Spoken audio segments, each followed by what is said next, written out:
Ashley Ryan's speech earlier, I think maybe it's time we audit the RNC.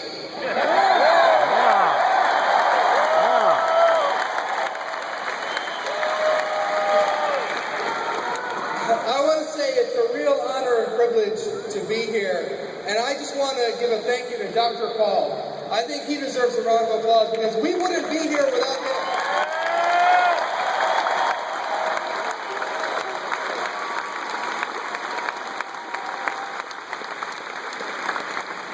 And I really never would have imagined I'd be here a few years ago.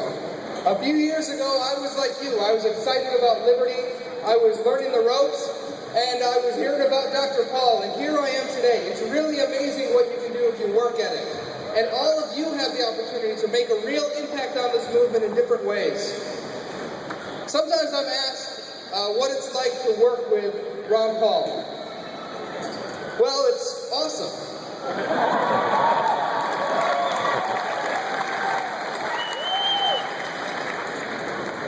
One of the things about Dr. Paul on the House floor, he's a very humble man.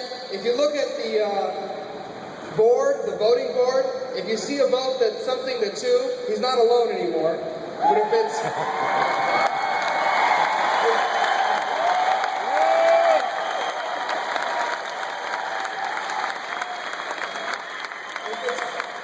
If it's 400 and something to 2 or 3, you can count on Dr. Paul being up there. People love Dr. Paul on the House floor. As much as, when it comes to the campaign trail, you didn't see that many endorsements from his colleagues. But I can tell you, on the House floor, every single one is asking for his endorsement.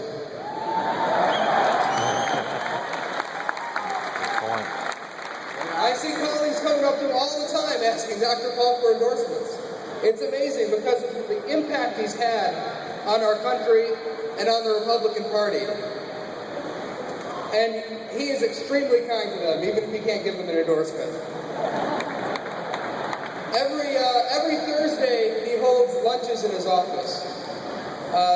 They haven't happened every Thursday consistently during the campaign, but generally speaking, he's got these lunches in his office, and it's a wonderful opportunity to bring in his colleagues for a chance to introduce them to new ideas.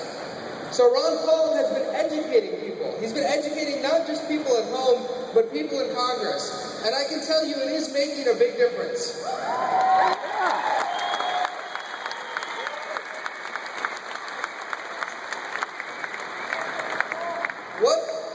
What does it mean to be Dr. No? Well, he sometimes gets a bad rap for being Dr. No, but actually what he's saying no to are unconstitutional actions.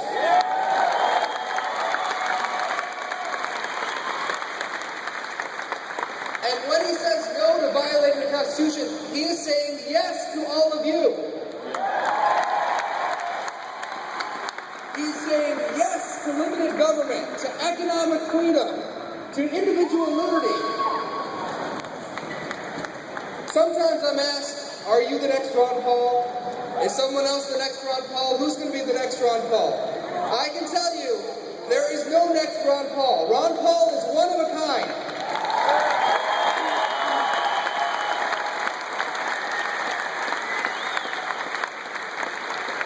Nobody can replace Ron Paul. Nobody. But there are many new champions. We're going to come from all different backgrounds. We're going to focus on different things. And the important thing to do is to focus on what unites us.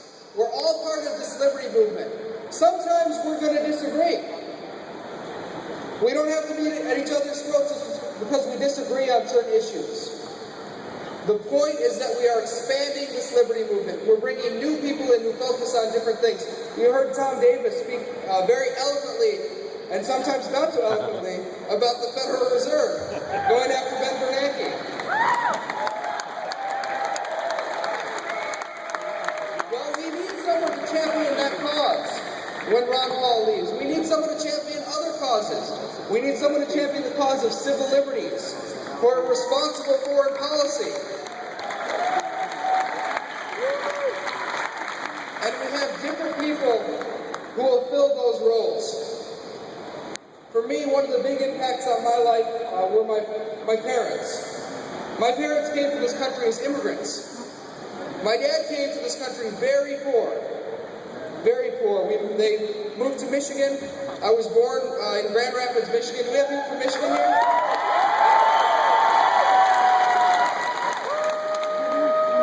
So my dad came to this country very, very poor.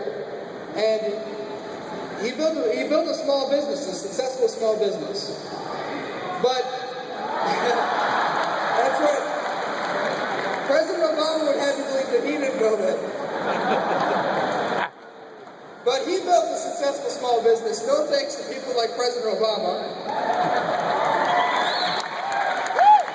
And what he used to tell us growing up, I have two brothers, he used to tell all of us what a wonderful country this was. A land of opportunity, where you could come here and you could determine your own destiny. Your destiny wasn't decided by the government. And that's what I'm here to protect. That's what we're all here fighting for, opportunity.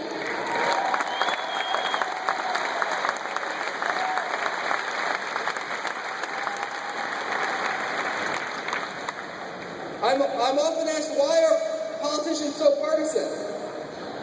There's all these partisan politicians. I'll tell you why there's so much partisan rhetoric in Congress. It's because they don't have principles. When you don't have principles, you have to resort to the sharp partisan rhetoric.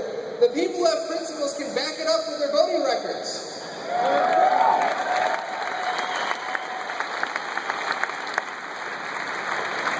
And I can tell you, the GOP is changing, slowly but surely. We're an example of that change right here. We've seen Republicans and Democrats move to audit the Fed in the House.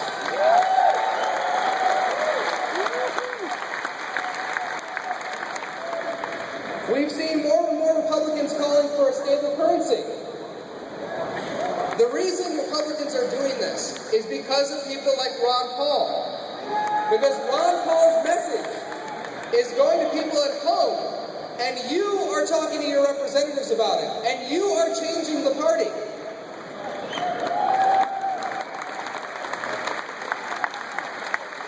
But you know, Democrats and independents are attracted to the message as well. This is not just a Republican thing. Democrats and independents are coming over to the liberty movement.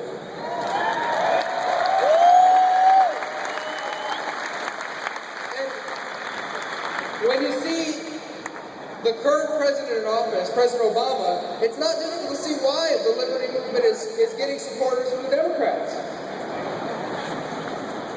President Obama has continued the policy of undeclared wars.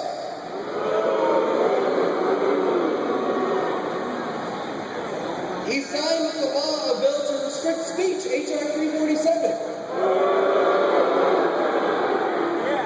He's been pushing for an increase in drone activity, even over the U.S. He has a kill list.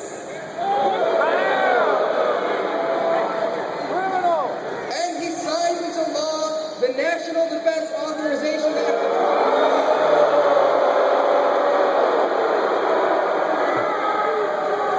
Which is one of the most outrageous pieces of legislation I've ever seen.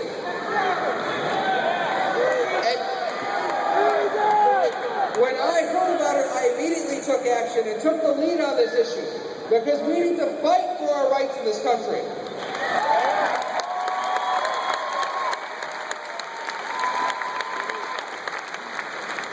For those who don't know about the NDAA, and I'm assuming most people in this room do, but for those at home, I want to tell you about it. It allows the federal government to come into your home right here in the United States, pull you out of your home, give you no charges, no trial, and detain you indefinitely, simply upon the accusation that you are associated with terrorists.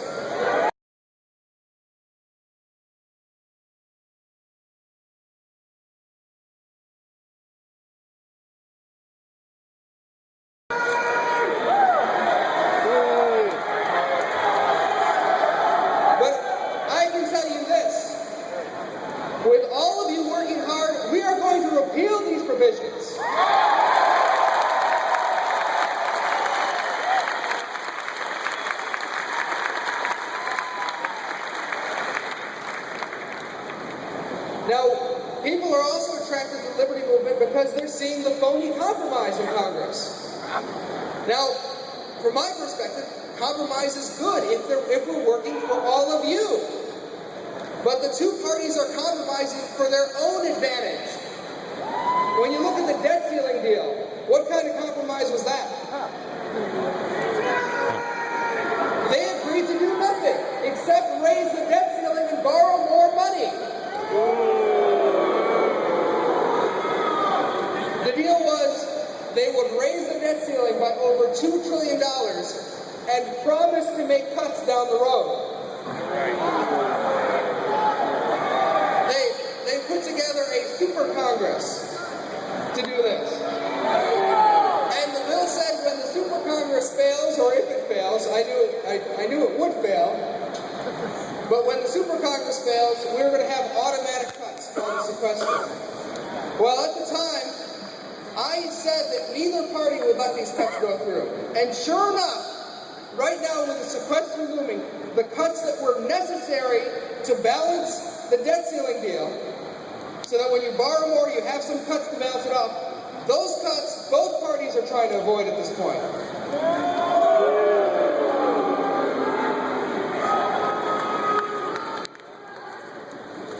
Those of us who care about this country are making real compromises to work together for the benefit of the American people to reduce our debt.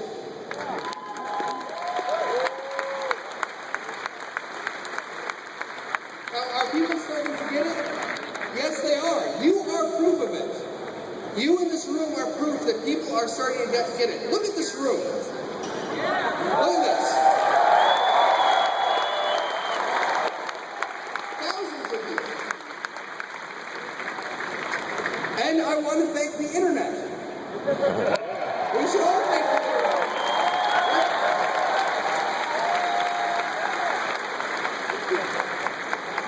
Because the internet made this possible. The internet made this possible. We need to protect internet freedom.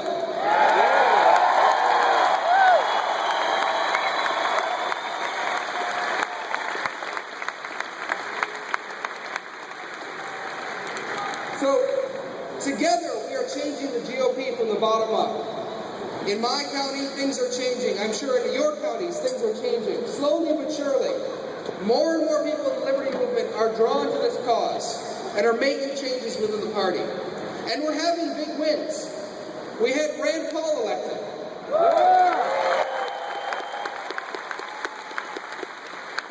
Mike Lee, Thomas Massey, Tom Davis.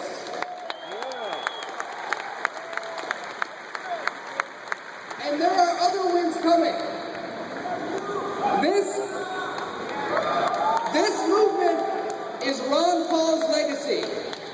Now, it's our responsibility to grow it into the majority movement that it can be. Thank you very much. Yeah.